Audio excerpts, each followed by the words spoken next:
wabarakatuh. Halo teman-teman semuanya. Aku Salihadina Rahina. Aku Nararia Rekarafati. Aku Ayu Sonila Pramyadi. Kita dari kelompok 2 kelas 8 Zainab Akan ngajakin kalian lihat-lihat ada apa aja sih di tubuh proklamasi ini.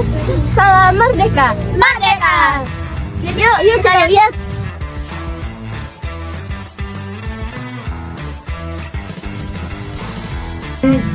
Jadi guys, dulu di Rengas Dengklok para pejuang dekat bulan bukan buat mabar, tapi buat merdeka. Nah, biar gak lupa dibangunlah tugu kebulatan tekad. Bentuknya unik, tiap bagian ada maknanya. Tugu ini awalnya bernama Tugu Proklamasi Rengas Dengklok karena berdiri untuk mengenang peristiwa Rengas Dengklok 16 Agustus 1945, yaitu saat para pemuda membawa Soekarno-Hatta ke Rengas Dengklok agar segera memproklamasikan kemerdekaan tanpa menunggu izin Jepang. Namun, seiringnya berjalannya waktu, namanya diubah menjadi Tugu Kebulatan Tekad untuk menegaskan bahwa di tempat inilah lahir tekad bulat bangsa Indonesia untuk merdeka. Tugu ini dibangun pada tahun 1950 dengan biaya pembangunan sekitar Rp17.500 nilai saat itu. Jadi, pada tahun 2025, Tugu ini sudah berusia 75 tahun lebih. Yang pertama ada rantai. Rantai ini melambangkan perjuangan yang sambung-menyambung dari generasi ke generasi untuk meraih kemerdekaan. Yang kedua adalah tangga. Tangga menggambarkan bahwa perjuangan dilakukan secara bertahap, penuh kesabaran meski jalannya berbeda-beda tapi tujuannya sama. Yang ketiga, bentuk bulat. Bentuk bulat melambangkan harapan para pejuang agar lahir generasi muda yang kuat, keren, dan mampu melanjutkan cita-cita bangsa. Yang keempat, tangan kiri mengapal. Ini simbol semangat juang, sedangkan tangan kanan memegang bambu runcing melambangkan kekuatan senjata rakyat dalam merebut kemerdekaan.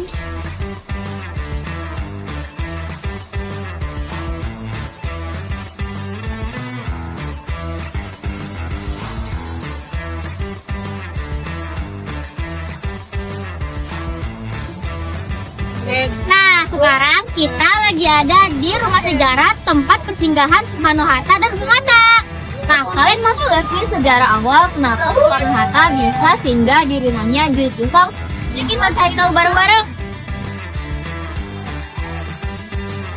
Pada 16-9 Agustus 1945, Amerika Serikat menjatuhkan bom di Hiroshima dan Nagasaki. Jepang pun berada di ambang kekalahan. Pada 14 Agustus 1945, Jepang resmi menyerah kepada sekutu. Karena itu, pemerintah militer Jepang di Indonesia atau Gunisikan memanggil Soekarno, Hatta, dan Rajaman Wedioniningrat ke Dalat, Vietnam.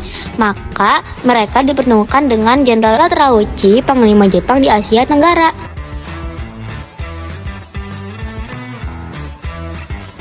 Kenapa dibawa ke Rengas Dengklok? Yang pertama, lokasi strategis. Rengas Dengklok, Karawang, Jawa Barat dikuasai penuh oleh pasukan peta atau pembela tanah air yang pro kemerdekaan, sehingga aman dari pengawasan Jepang.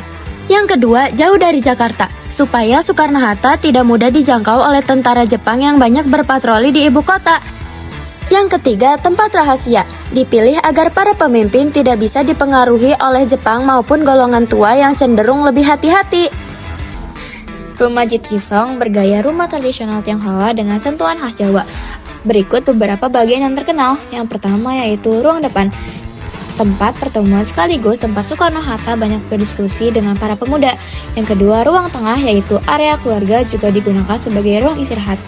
Tidur yaitu salah satunya dipakai Soekarno untuk beristirahat saat diasingkan. Setelah perdebatan panjang, akhirnya Soekarno-Hatta menyetujui tuntutan golongan muda bahwa proklamasi kemerdekaan harus segera dilakukan.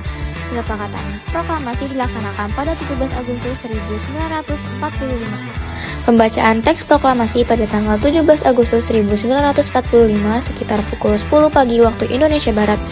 Tempatnya yaitu di Rumah Soekarno di Jalan Pegangsaan Timur nomor 25 Jakarta. Lalu untuk pertama kalinya bendera merah putih jahitan Fatmawati berkibar di tanah air kita.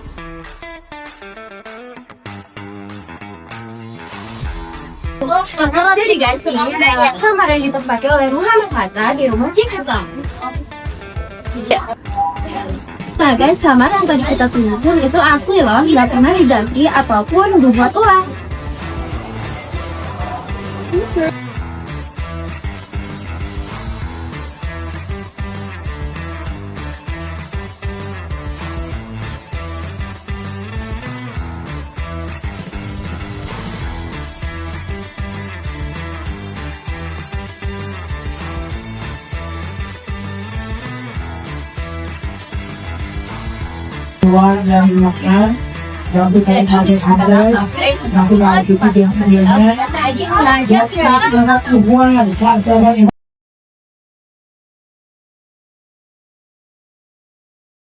Peristiwa penculikan Soekarno-Hatta ke Rengas Dengklok menjadi bukti bahwa semangat kemerdekaan lahir dari tekad kuat para pemuda dan rakyat Indonesia.